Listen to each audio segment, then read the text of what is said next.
Hammaga assalomu alaykum. Mirzo Ulug'bek rayoni Uchxos mahallasiga kelganmiz. Yangi O'zbekistondan 500-600 metr nariroqda joylashgan mana shu mahallada uchastka sotuvga chiqqan, uglovoy uchastik. Umumiy maydoni 6 sotuv, 6 sotuvni yarmisini sotishmoqchi.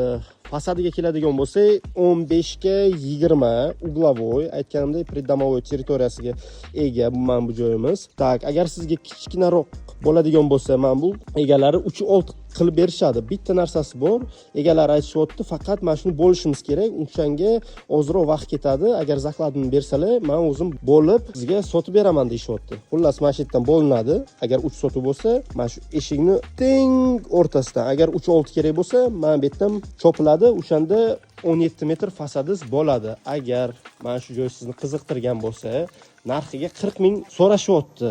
35 mingdan odam kelib bermadik deyishyapti. Uglovoy joy yaxshi, katta yo'l, Uchxozdan где-то 150 metr kirasiz, sразу mana shu joy chiqadi. Ko'chani ko'rib turganlaringizda ikkita ko'cha. Mana shu yerdan tashlasangiz bo'ladi, ikkita hovli yoki bitta zo'r hovli chiqadi. 3-6 sotuvga yoki 3 sotuvga.